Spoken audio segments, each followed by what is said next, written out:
নমস্কার শ্রোতা বন্ধুরা, আমরা আগের সপ্তাহে আলোচনা করেছিলাম শব্দকে কিভাবে মানুষ যন্ত্রবন্দী করলো ও তার প্লেব্যাক করার পদ্ধতি কেমন করে এক বিরাট প্রভাব বিস্তার করেছিল গোটা পৃথিবীর সমাজকে ও সাংস্কৃতিক জীবনকে। একই সাথে আমরা আলোচনা করেছিলাম গ্রামোফোন কোম্পানির লোগো সেই বিখ্যাত কুকুর নিপারের কথা, যা আমাদের শৈশব কৈশোরের এক অপার বিস্ময় ছিল। শুধু বিস্ময়ই বা বলি কেন, কত আবেগ, কত স্মৃতি জড়িয়ে আছে প্রত্যক্ষ ও পরোক্ষভাবে এই লোগোটাকে নিয়ে, তাই না? আজ আমরা আলোচনা করব কলের গানের যুগের পথিকৃৎ এমন একজন শিল্পীকে নিয়ে, যার নামে তামাম হিন্দুস্থান হয়ে উঠত উতলা, যার সুরের মূর্ছনায় ভেসে যাওয়ার জন্য মুখিয়ে থাকতেন কত নবাব, বাদশাহ, জমিদার, আমির, ওমরাহের দল, যার রূপের ছটায় পুড়ে মরার স্বপ্নে বিভোর হয়ে থাকতেন সুর পিয়াসী প্রতিটি মানুষ। কথিত আছে তিনি নাকি এতই সুন্দরী ও ফর্সা ছিলেন যে পান খেয়ে পিক গিললে সেই পিকটা তার গলা দিয়ে যে নেমে যাচ্ছে সেটা পর্যন্ত দেখা যেত। তিনি ছিলেন বাংলার নাইটিঙ্গেল ও সুর সম্রাজ্ঞী বিবি গৌহর জান।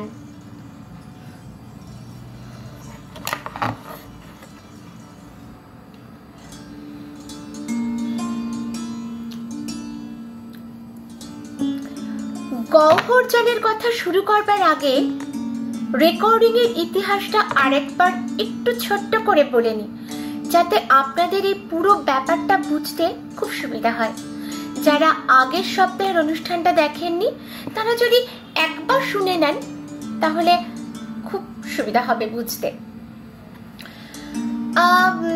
1857 সালে ফরাসি বিজ্ঞানী এডওয়ার্ড লিওন স্কট দি মার্টিনভিলে শব্দকে বন্দি করেন কার্ডবোর্ডের ওপর। একে বলা হতো ফোনাটোগ্রাফ, কিন্তু এই পদ্ধতিতে ধরা শব্দ প্লেব্যাক করা যেত না। এরপর এলেন টমাস এডিসন আলভা। উনি এডওয়ার্ড লিওনের প্রযুক্তিকে আরো উন্নত করে 1877 সালে এমন একটা যন্ত্র উদ্ভাবন করেছিলেন যার সাহায্যে শব্দকে একদিকে যেমন রেকর্ড করা যেত, অন্যদিকে রেকর্ডেড সেই শব্দকে প্লেব্যাক করে শোনানো যেত। টমাস এডিসনের শব্দ রেকর্ডকে বলা হয় ফোনোগ্রাফ। এই পদ্ধতিতে সিলিন্ডারে রেকর্ড করা যেত। এমিল বার্লিনার 1877 সালে সিলিন্ডারের বদলে ফ্ল্যাট ডিস্কে রেকর্ডিং পদ্ধতি সূচনা করেন। ইনি 1894 সালে আমেরিকায় প্রথম ইউনাইটেড স্টেটস গ্রামোফোন কোম্পানি রেকর্ডের প্রতিষ্ঠা করেছিলেন। এরপরে আবার 1898 সালে ব্রিটেনেও তিনি বাণিজ্যিকভাবে প্রতিষ্ঠা করলেন ফোনোগ্রাফ ও রেকর্ড লেভেল তৈরির কোম্পানি, যেটা দ্য গ্রামোফোন কোম্পানি লিমিটেড নামে বিখ্যাত হয়। 1901 সালে গ্রামোফোন অ্যান্ড টাইপরাইটার লিমিটেড কলকাতায় 7 নম্বর এসপ্ল্যানেড ইস্টে তাদের শাখা অফিস খোলে।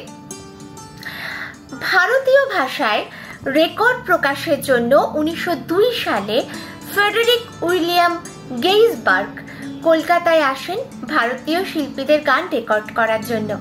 প্রথম দিন অর্থাৎ 8ই নভেম্বর 1902, দিনটা ছিল শনিবার। তৎকালীন কলকাতার নামী ক্লাসিক থিয়েটারের মালিক অমর দত্তের সহায়তায় তাঁর থিয়েটারের 2 গায়িকা নর্তকী শশীমুখী ও ফণিবালার গান রেকর্ডিং এর মাধ্যমে শুরু হয়েছিল গ্রামোফোন কোম্পানির ভারতীয় তথা বাংলা গানের পথ চলা। পরের দিন রবিবার থাকায় কোনো রেকর্ডিং করেননি গেইসবার্গ। 10 তারিখে করলেন তিনি হিন্দি ক্লাসিক্যাল গানের কিছু রেকর্ডিং। 11 তারিখে প্রথম দিকে শৈলবাই আর তারপর বিকেলের দিকে পূর্ব ভারতের সবচেয়ে জনপ্রিয় বাইজি গৌহর জানের গান রেকর্ড করেন। শশীমুখী বা ফণীবালার কণ্ঠস্বর তেমন শ্রুতিমধুর না হওয়ায় বা শ্রুতি সুখকর না হওয়ায় তাদের নাম দুটি পরবর্তীকালে হারিয়ে যায়। মানুষের মনে শুধু থেকে যায় কার নাম? শুধুই গৌহর জানের নামটি। এই কারণে অনেক মানুষ গৌহর জানকেই প্রথম ভারতীয় তথা বাংলা গানের শিল্পী বলে থাকেন।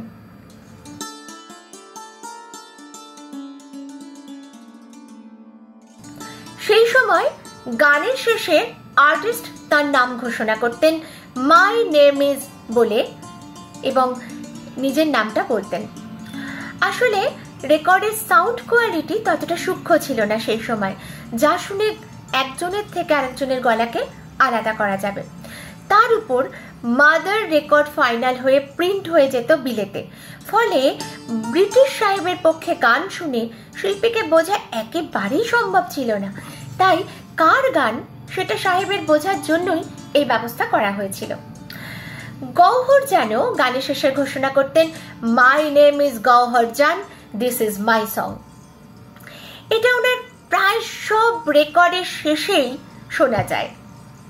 তবে যা বলছি যে সেটা আজ থেকে 100 বছরের বেশি পুরনো কথা, তাই সে যুগে রেকর্ড প্রথমবার শুনলে একটু হতাশ তো হতেই হয়। বারবার শুনলে তখন বোঝা যায় যে কি অসাধারণ গায়কী ও বলিষ্ঠতা ছিল ওনার কণ্ঠে। 11 নভেম্বর 1902 সাল গৌহর জান এলেন গান রেকর্ডিং করতে। তখন তিনি কল্লোলিনী 30, পা থেকে মাথা অবধি অতি মূল্যবান গয়নায় মোড়া, সঙ্গে সহযোগী ও আত্মীয় স্বজন। সহযোগী বলতে সঙ্গে ছিল সারেঙ্গি, হারমোনিয়াম ও তবলা। রেকর্ডিং হয়েছিল মোমের উপর, স্পিড ছিল 78 RPM।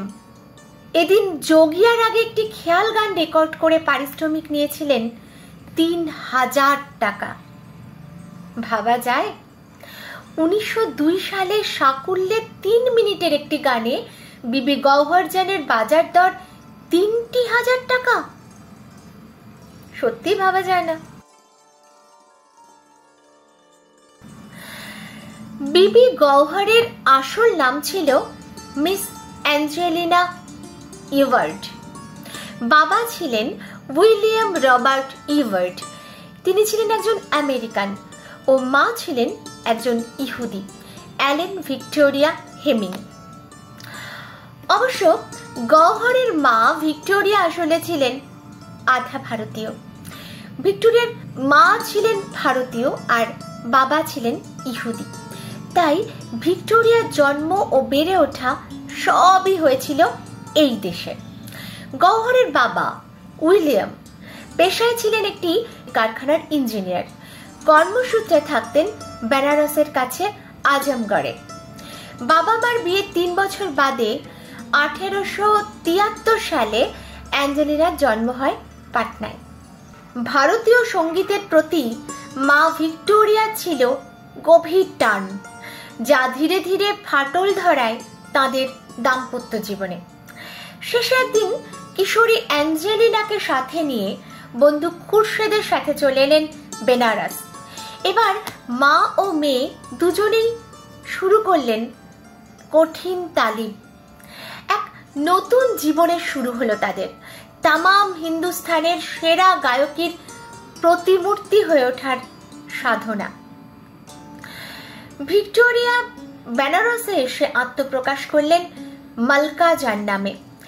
এই প্রসঙ্গে বলে রাখি যে মালকা জান নামে সেই যুগে কিন্তু একাধিক শিল্পী ছিলেন, যেমন মালকা জান আগ্রেওয়ালি, মালকা জান চিলভিলা, মালকা জান গওয়াওয়ালি, মালকা জান ছপড়েওয়ালি, মালকা জান লখনৌ, এই সমস্ত।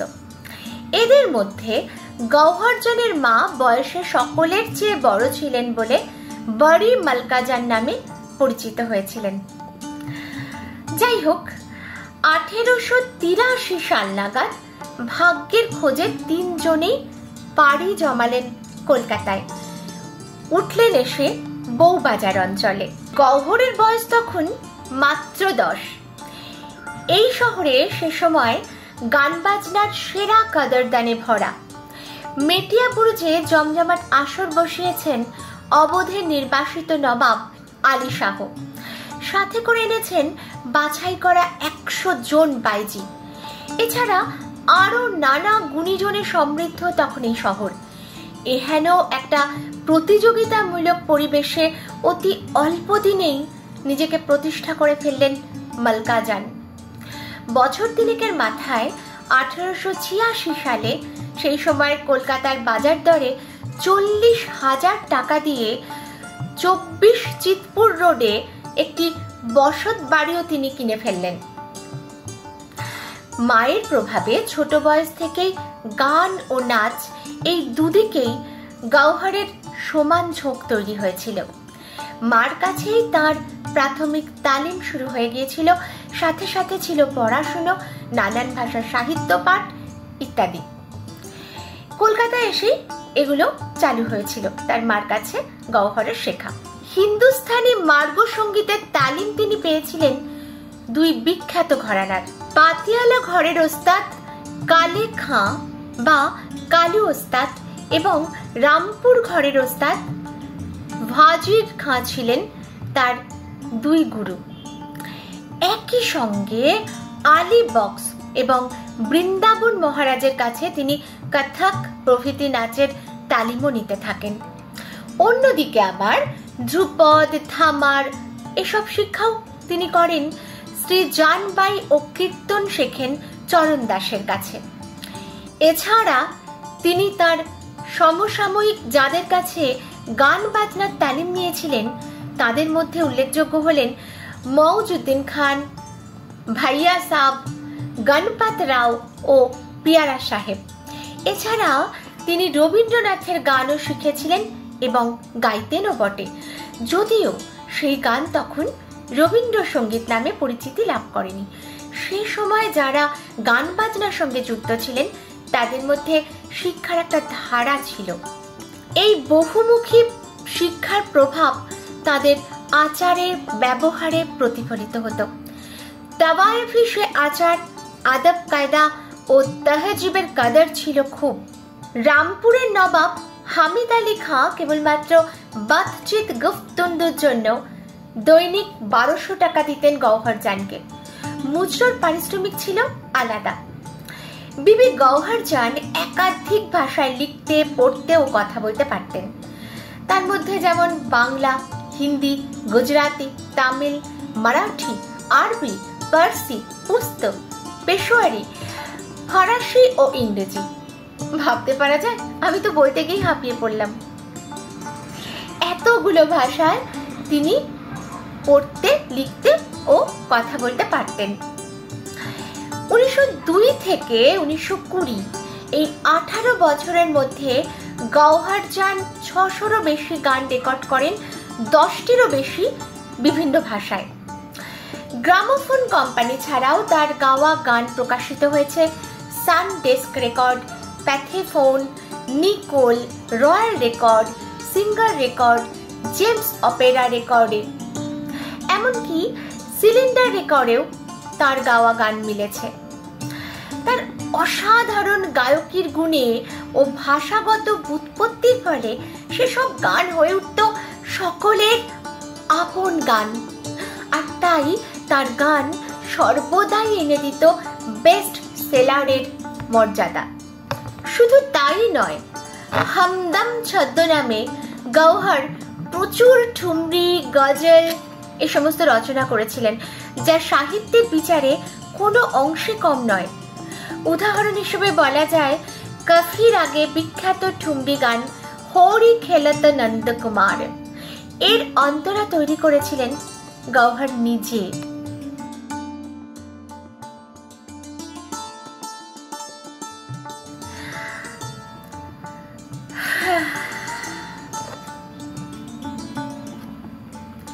এবার আমরা একটা বিষয় নিয়ে কথা বলবো, যা ছিল সেই যুগে সো কল্ড ট্র্যাডিশন, কিন্তু একজন মহিলার জীবনে সত্যি বড় কষ্টে।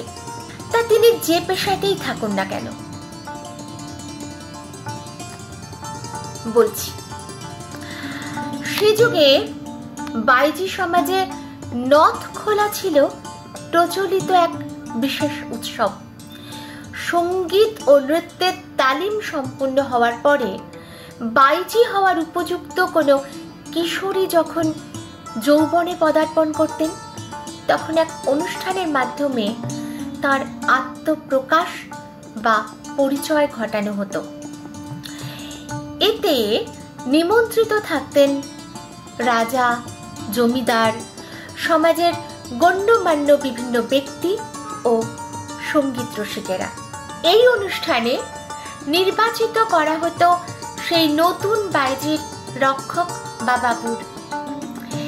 একে অনেকে নথ বাবুও বলতেন। 1886 সালে তখন গওহরজানের বয়স মাত্র 13 বছর। মাত্র 13 বছর। খুব ধুমধাম করে তার নথ খোলার আয়োজন করা হয়েছিল, কিন্তু এই অনুষ্ঠানেই ঘটেছিল এক আকস্মিক অঘটন, যা একেবারেই অপ্রত্যাশিত ছিল। মাঝরাত্রে যখন সকলেই সুরা পানে প্রায় অচেতন, তখন আমন্ত্রিত এক বৃদ্ধ কিশোরী গওহরজানকে অচেতন করে সম্ভোগ করেন এবং এর ফলে গর্ভবতী হয়ে পড়েন গওহর। শোনা যায় এক মৃত সন্তান প্রসব করেছিলেন তিনি এবং মানসিকভাবে ভীষণ ভেঙে পড়েছিলেন। এই সময় মালকা জান কলকাতার বাইরে চলে গিয়েছিলেন মেয়েকে নিয়ে। অবসাদগ্রস্ত গওহরের পক্ষে দীর্ঘ সময় লেগেছিল এই ঘটনাটাকে ভুলতে। কি আর করা যাবে, একে তো মেয়েদের জীবন, তারপরে বাইজি জীবন। কিন্তু জীবন তো আর থেমে থাকে না। তাই মেয়েকে স্বাভাবিক ছন্দে ফিরিয়ে আনতে মালকাজান নিজের সমস্ত মুজরোর আসরে গওহরজানকে বসাতে শুরু করলেন, অর্থাৎ গওহরজানকে নিয়ে নিজে বসতে শুরু করলেন। সেই সূত্রেই 1888 সালে 15 বছর বয়সে মায়ের সঙ্গে দ্বার ভাঙার রাজার মহলে এসে জীবনের প্রথম মুজরা করেছিলেন কিশোরী গওহর।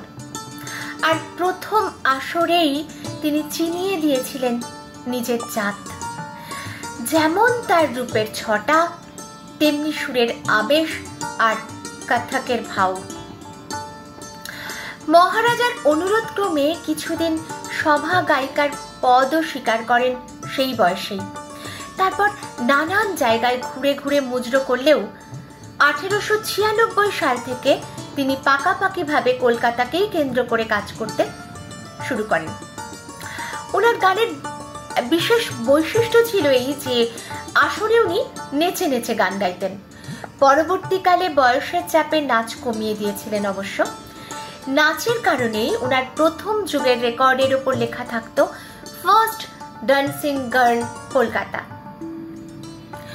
গোটা দেশের সঙ্গীত প্রেমী মানুষ ছিলেন গওহরের নামে পাগল।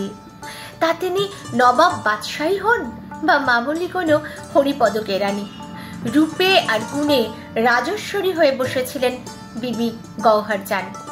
ওনার রূপের বর্ণনায় এমন প্রচলনও ছিল যেটা প্রায় প্রবাদ হয়ে উঠে গেছিল। বিবি পান খেয়ে পিক গিললে সেই পিক গলা দিয়ে নামছে, সেটা নাকি দেখা যেত। আগেই বলেছি যে তখনকার যুগে গানের শেষে শিল্পীকে নিজের নাম বলতে হতো। এর অন্যতম কারণ ছিল এই যে রেকর্ডের কপি তৈরি হতো বিলেতে, ফলে অপরিচিত ভাষা ও গলা এই দুটি বিদেশিদের কাছে কাজের বাধা হয়ে দাঁড়াতো। কিন্তু গওহরজানের গলা দেশে বিদেশে এতটাই পরিচিতি লাভ করেছিল যে পরবর্তীকালে অনেক গানেই নিজের নাম পরিচয় বলার কোনো প্রয়োজনই পড়ত না তার। 1908 সালে গ্রামোফোন কোম্পানির অফিস উঠে আসে শিয়ালদহ স্টেশনের কাছে। সেই উপলক্ষে তারা গওহর জানকে দিয়ে বেশ কিছু গান রেকর্ড করান এবং এই গানগুলির কোনোটিতেই তিনি নিজের পরিচয় দেননি। এতটাই জনপ্রিয় হয়ে উঠেছিল তার কণ্ঠ।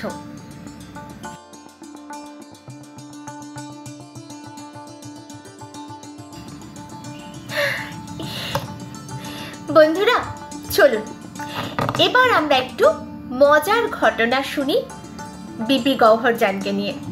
এমন ডাকসাইটে সুন্দরী, এমন গুণের মানুষ, অথচ তাকে ঘিরে কোনো রেশারেশি থাকবে না, তা আবার হয় নাকি?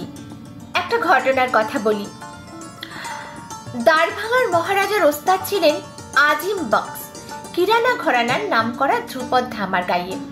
বেশ বয়স হয়ে গেছে তখন, একে বয়সের ভার, তাই শীতের কামড়। এমন সময় এক ভোর রাতে দরজায় প্রবল কড়া নাড়া। লণ্ঠন হাতে কোনো রকমে কাঁপতে কাঁপতে দরজা খুলে বৃদ্ধ তো হতভম্ব। সামনে দাঁড়িয়ে আলু থালু বেশে সেকালের ডাকসাইটে সুন্দরী বেঞ্জের বাই। যেমন তার রূপের বাহার, তেমনি ধ্রুপদ ধামারের তালিম। থরথর করে কাঁপছে বেঞ্জের, চোখে জল, হাতে গয়নার বাক্স। হাতের গয়নার বাক্সটা সোজা ওস্তাদের পায়ের কাছে নামিয়ে রেখে সে বললে, হুজুর, আমি এসেছি আমার জীবনের সবচেয়ে গুরুত্বপূর্ণ দরখাস্ত নিয়ে। এই জেভারের বাক্স আপনার, আমিও বাকি জীবন কাটিয়ে দেব আপনার সেবায়।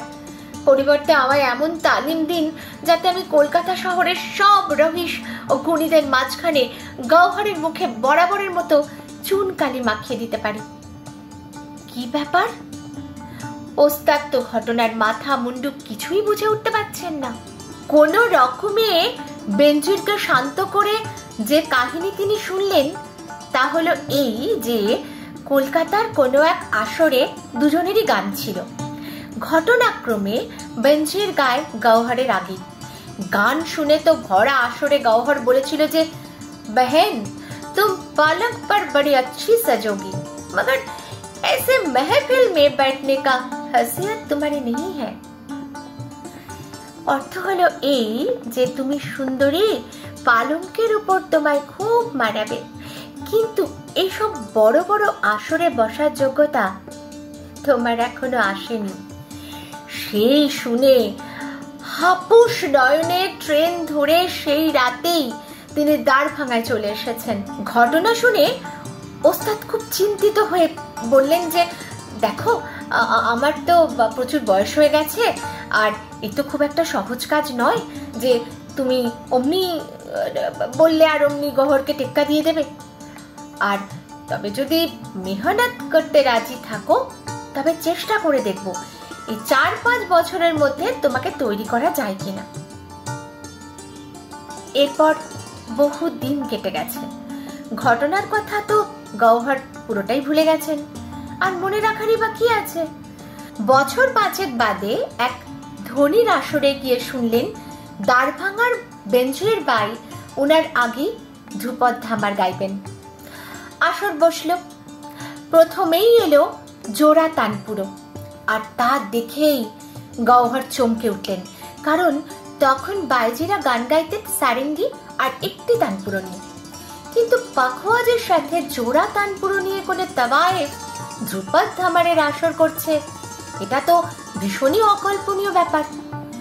সেই সময় হাতে গোনা যে কজন বাইজি ধ্রুপদ গাইতেন তাদের মধ্যে বাঙালি ছিলেন একমাত্র মানুদা সুন্দরী, আর অবাঙালি বলতে আগ্রার মালকাজান। তারা কেউই জোড়া তানপুরো নেন না। সে যাই হোক, আসরে এলেন বেঞ্জির। দৃষ্টিতে ঝরে পড়ছে গভীর আত্মবিশ্বাস, আর থেকে থেকে উপেক্ষার তির্যক দৃষ্টি হানছেন বিবি গওহরের প্রতি। গান শুরু করলেন শুদ্ধ কল্যাণের আলাপ দিয়ে ও ধীরে ধীরে প্রবেশ করলেন ধ্রুপদে। যেমন ওজনদার সুরের খেলা, তেমনি শ্রুতির প্রয়োগ ও মীরের সুতের কাজ। শুনতে শুনতে শ্রোতারা তারিফ করছেন, বাহবা দিচ্ছেন আর হাততালিতে ভরিয়ে দিচ্ছেন। এমন ধ্রুপদ এর আগে কোনো মহিলা শিল্পী শোনাতে পারেননি। সেদিন যা করতে লাগলেন বেনজির, তাল রাগ বদলে শুরু করলেন বেহাগে ধামার। বোল পাঠ ছন্দের কাজে জমে উঠেছে পরিবেশ। শ্রোতারা মশগুল হয়ে হাতে হাতে তাল রাখছেন, দুলে দুলে মাথা নাড়ছেন গৌহরও। এমন সময় বেনজির বললেন, बहन आ जाओ ना अब मैदान में, हिम्मत हो तो बैठ के मेरे साथ गाओ। সাথে সাথে গৌহরের অতি সুচতুর জবাব, बहन হিন্দুস্তানে এমন কোন মেয়ে মানুষ আছে যে তোমার সাথে বসে ধ্রুপদ ধামার গাইবার সাহস রাখে? আমরা তো সামান্য মানুষ, ঠুমরি, দাদরা, গজল এইসব গাই, সেসব তো তুমি গাও না। দিলে চোট পেলে সেসব গান অন্তর থেকে বেরিয়ে আসে, সে জিনিস আলাদা। সে এসব তালিম ধরা মুখস্থ করা গান নয়।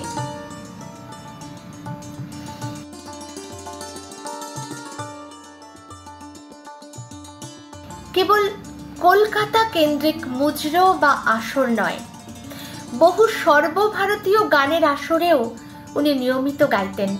এর মধ্যে বিশেষ উল্লেখযোগ্য হল প্রয়াগ সঙ্গীত সমিতির আমন্ত্রণে 1911 সালে গান গাইতে যান এবং যার পারিশ্রমিক তিনি নিয়েছিলেন 1000 টাকা। সেই বছরেই পঞ্চম জর্জ ভারতে ভ্রমণ করতে আসেন। দিল্লির দরবারে যৌথ মুজরো করেন বিবি গৌহর জান ও জানকী বাই এলাহাবাদী। সেই আসরে সবাইকে তাক লাগিয়ে দিয়ে গৌহর একটি গান করেন, ये है तजपसी की जलसा, मुबारक हो मुबारक हो मुबारक हो। গানে মুগ্ধ হয়ে রাজা তাদের দুজনকে 100টি করে সোনার মুদ্রা উপহার দিয়েছিলেন। প্রসঙ্গক্রমে বলে রাখি যে কলকাতায় সেই সময় গৌহরের এক রাত্রের মুজরোর পারিশ্রমিক ছিল 1500 টাকা। সব কিছুতেই ছিল গৌহর জানের নতুনত্বের ছোঁয়া। আসরে এক একটা গান গাইতেন এক একটা পোশাক পরে, সঙ্গে থাকতো পা থেকে মাথা অব্দি হিরে জহরাতে মোড়া, যা বদলে যেত প্রতি গানে পোশাকের সাথে সাথে। ওনার একটা আসরের গল্প বলি, যা কলকাতা শহরে মুজরোর ইতিহাসে আজও মিথ হয়ে আছে। জোড়াসাঁকোর মল্লিক বাড়ির এক অনুষ্ঠানে হয়েছিল এই আসর। আসরে ছিলেন বাঙালি, পাঞ্জাবি, মারোয়ারি ও সাহেব অতিথিরা। গৃহকর্তাকে গৌহর জান অনুরোধ করলেন অতিথিদের ভাষা অনুযায়ী আলাদা আলাদা ভাগে বসাতে। এমন কথা শুনে গৃহকর্তা তো একেবারে হতবাক, তবে শিল্পীর অনুরোধ ফেলার নয়, তাই সেই মতো ব্যবস্থাও করা হলো। বহু মূল্য অলংকারে সুসজ্জিত গৌহর জান আসর থেকে অতিথিদের মধ্যে নেমে এলেন। যেদিকে সাহেবরা বসেছিলেন সেখানে কর্নেশ করে ইংরেজিতে একটা গান ধরলেন। এরপরেই পাঞ্জাবি শ্রোতাদের সামনে গিয়ে ধরলেন একটি পাঞ্জাবি গান, মারোয়ারি শ্রোতাদের সামনে গিয়ে ধরলেন একটি হিন্দি, দাদরা ও ঠুমরি। অবশেষে বাঙালি শ্রোতাদের সামনে গিয়ে শুনিয়েছিলেন একাধিক বাংলা গান। সেদিন সমস্ত শ্রোতা কেবল যে মুগ্ধ হয়েছিলেন গৌহরের এই অভিনব পরিবেশনায় তা নয়, মুখে মুখে ছড়িয়ে গিয়েছিল অভিনব এই আসরের কথা। আমরা যারা দক্ষিণ ভারতে থাকি তাদের জন্য একটি তথ্য, 1910 সালে গৌহর জান প্রথম মাদ্রাজে আসেন, যা আজকের চেন্নাই। সেখানকার নামকরা ভিক্টোরিয়া পাবলিক হলে অনুষ্ঠান করেছিলেন তিনি। এখানে উনি হিন্দুস্তানি এবং গজল পরিবেশন করেন এবং তা এত জনপ্রিয় হয় যে ওনার গানের তামিল অনুবাদ করে তা বইয়ের আকারে প্রকাশ করা হয়েছিল। ভাবুন তো কাণ্ড। শুধু তাই নয়, জনপ্রিয়তার কারণে দেশলাই বাক্সে পর্যন্ত ওনার ছবি ছাপানো হতো। এই প্রসঙ্গে জেনে রাখা ভালো যে আমাদের এই গৌহর জানের সমসাময়িক আরো 4 জন তারাও গৌহর জান নামে পরিচিত হয়েছিলেন। তারা হলেন গৌহর জান পাতিওয়ালা, মিস গৌহর জান পার্সির থিয়েট্রিক্যাল কোম্পানি বোম্বে। গৌহর জান মামজিওয়ালা, ইনি ছিলেন একাধারে গায়িকা, সিনেমার নায়িকা ও সর্দার চান্দুলাল শাহর পত্নী। তিনি বোম্বের রঞ্জিত ফিল্ম স্টুডিওর মালিক ছিলেন আর ছিলেন মিস গৌহর বাই কর্ণাটকী, বিজাপুর।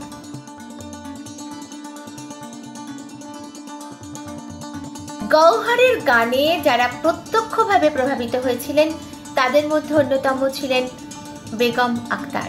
প্রথম জীবনে তিনি ঠিক করেছিলেন যে সিনেমার প্লেব্যাকে গাইবেন, কিন্তু বড়ি মালকা জান ও গৌহরের গান শোনার পর তিনি সে ভাবনা বাতিল করে মার্গ সঙ্গীতের দিকে সরে আসেন এবং গুরু হিসেবে বেছে নেন ওস্তাদ ইমদাদ খানকে, যিনি মালকা জান ও গৌহর জান এই দুজনের সাথেই সরাসরি বাজাতেন। কেবল গান বাজনাই নয়, জান সাহেবার ভীষণ ঝোঁক ছিল রেসের মাঠেও। এমনও হয়েছে যে বম্বেতে গাইতে গেছেন, সারাদিন কাটিয়েছেন রেসের মাঠে আর সন্ধ্যেবেলায় আসরে। এবারে আমি একটা আকর্ষণীয় তথ্য আপনাদেরকে জানাচ্ছি।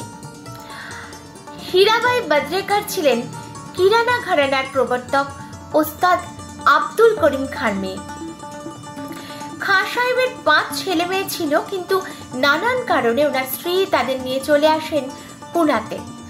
সেই সময় থেকে ছোট্ট হীরাকে গৌহর খুব পছন্দ করতে শুরু করেন এবং তার খুব ভালোবাসা পড়ে গেছিল ছোট্ট হীরার প্রতি, এবং খানিকটা অপত্য স্নেহেই তাকে কাছে টেনে নেন ও গান শেখাতে শুরু করেন।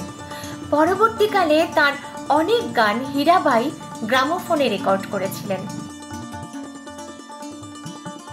এতক্ষণ ধরে যা বললাম তাতে এটা বেশ বোঝা যায় যে তখনকার সময়ে বিবি গৌহর যথেষ্ট দাপটের ও বিলাসের জীবন কাটিয়েছিলেন। সে যুগে কলকাতায় বড় মানুষদের বিলাসিতার যান ছিল ঘোড়ার গাড়ি। 1 থেকে 4 ঘোড়ায় টানা গাড়ি থাকলেও সকলের অনুমতি ছিল না 4 ঘোড়ার গাড়ি রাখার। একমাত্র বড় লাট ও ছোট লাট ছাড়া 4 ঘোড়ার গাড়ি রাখার অনুমতি কারো ছিল না। সেই সময় কিন্তু বিবি গৌহর জানের ছিল 4 ঘোড়ার গাড়ি, এবং সেই গাড়ি চড়ে তিনি শহরের সর্বত্র ঘুরতেন। গড়ের মাঠে একবার গোড়া পল্টনেরা ওনার গাড়ি আটকায়। উনি ভিতর থেকে বলেছিলেন, তোমাদের লাট সাহেবকে গিয়ে বলো যে গাড়িতে বিবি গৌহর জান আছে। নাম শোনা মাত্র তারা গাড়ি ছেড়ে দেয়। কলকাতার বাবুয়ানিও কিছু কম ছিল না বিবির।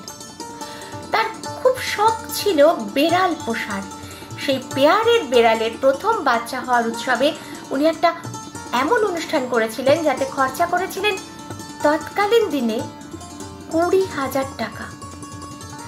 ভাবতে পারছেন, বেড়ালের বাচ্চা হওয়া উপলক্ষে একটি অনুষ্ঠানে তিনি সেই সময় খরচ করলেন 20,000 টাকা।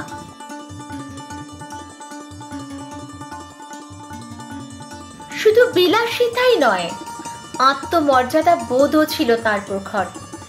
একবার গান্ধীজি তার স্বরাজ তহবিলে দানের জন্য উনাকে অনুরোধ করেন। শুনে উনি রাজি হয়ে যান। ঠিক হয় যে তহবিল গঠনের জন্য একটি জলসার আয়োজন করা হবে। উনি তাতে বিনা পারিশ্রমিকে গান গাইবেন ও সংগৃহীত অর্থ সেই অনুষ্ঠানেই গান্ধীজির হাতে তুলে দেবেন স্বয়ং গৌহর। কিন্তু বাস্তবে দেখা গেল যে গান্ধীজি সেই অনুষ্ঠানে যোগ দিলেন না, এবং সৌজন্যতা বশত কোনো প্রতিনিধিও সেদিন আসেননি। কারণ জানা গেল যে এত আয়োজন যেহেতু একজন বাইজির অনুষ্ঠান, তাই তার পক্ষে সেখানে যোগদান করা ছিল অশোভনীয়। গৌহর রাগে অপমানে সে অনুষ্ঠান বন্ধ করে দেন এবং প্রতিশ্রুতির মতন যে অর্থ দেবেন বলেছিলেন তার অর্ধেক টাকা পাঠিয়ে দেন গান্ধীজিকে। বলাই বাহুল্য যে বাইজির দেওয়া সেই অর্থ গ্রহণ করার মধ্যে গান্ধীজি অশোভনীয় কিছু দেখতে পাননি। কটাক্ষে লক্ষ মানুষের হৃদয় হরণী গৌহর কিন্তু ব্যক্তি জীবনে ছিলেন ভীষণ একা, একদম নিঃসঙ্গ।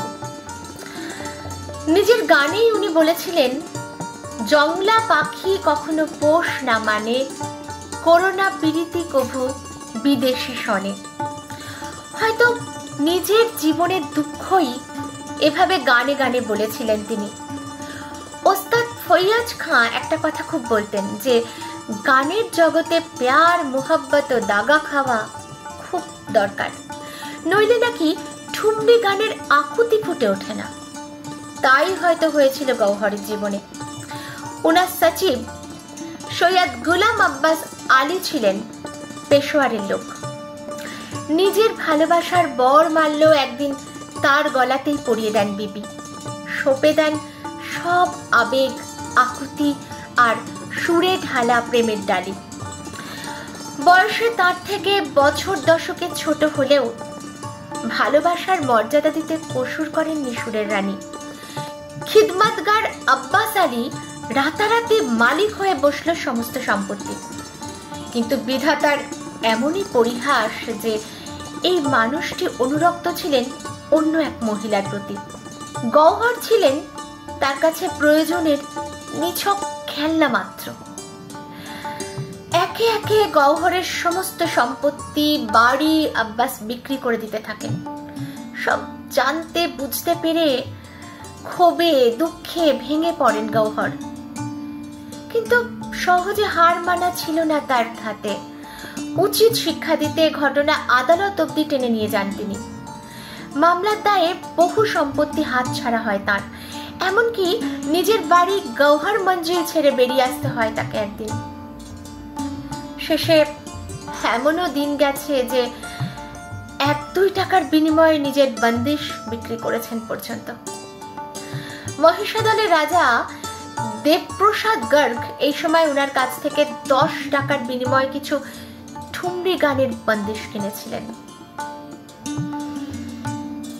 এইভাবেই কোর্ট কাছারি, সুযোগ সন্ধানী আত্মীয় স্বজনদের অর্থ লিপসা প্রভৃতিতে জেরবার হয়ে হারিয়ে ফেলতে থাকেন বিশ্বাস।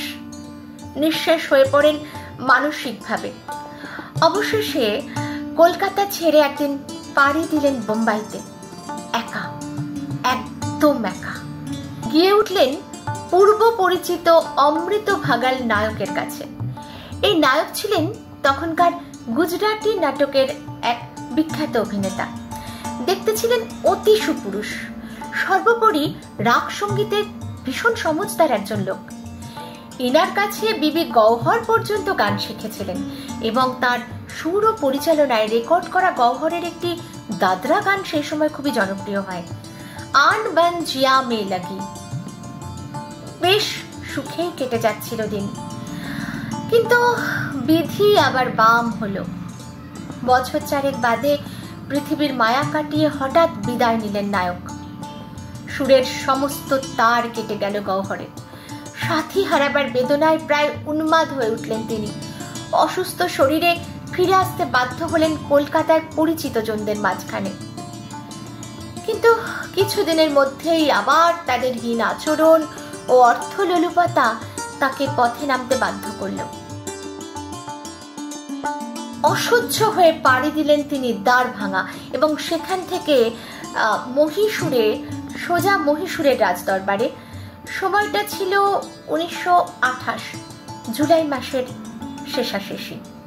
রাজা কৃষ্ণরাজ ওয়ারিয়ারের অধীনে সভা গায়িকার কর্ম স্বীকার করে থেকে গেলেন সেখানেই। আর কোনো দিন ফিরে আসেননি কলকাতায়। মহীশূরের রাজদরবারে তিনি প্রথম সভা গায়িকার পদের বিরল সম্মান লাভ করেন। ঘটনাক্রমে দ্বিতীয় সভা গায়িকা হয়েছিলেন ওনারই ছাত্রী ইন্দুবালা। 1 আগস্ট 1928 তিনি কাজে যোগ দেন এবং 1930 সালের 17 জানুয়ারি বসন্ত রোগের আক্রমণে মহীশূরেই মৃত্যু হয় এই মহান শিল্পীর। বাংলার নাইটিঙ্গেল বিবি গওহর জানের। স্থানীয় একটি জঙ্গলে সমাধিস্থ করা হয় তার দেহ, যার খোঁজ পরবর্তীকালে আর পাওয়া যায়নি। বুক ভরা অভিমান নিয়েই হারিয়ে গেলেন গওহর। চোখ বন্ধ করলে যেন মনে হয় আকুল কান্নায় কেউ গেয়ে চলেছেন পিলুর আগে, আমার মধু বনের ফুল না ফুটিতে অবেলাতে, ঝরিতে আকুল গো মধু বনের ফুল। শ্রোতা বন্ধুরা, আমার দীর্ঘদিনের একটা ইচ্ছে আজ পূর্ণ হলো। খুব ইচ্ছে ছিল জানেন, বাংলার নাইটিঙ্গেল বিবি গওহর জানকে নিয়ে স্বপ্না ও তার কথা অনুষ্ঠান করার। আজ এটা সত্যি করতে পেরে না আমার খুব ভালো লাগছে। আশা করি আপনাদেরও ভালো লাগবে আমার এই এপিসোডটা। লিখে জানাবেন আপনাদের মতামত। আজ এই পর্যন্তই থাক। সবাই ভালো থাকুন। আবার আমাদের দেখা হবে পরের সপ্তাহে। নমস্কার।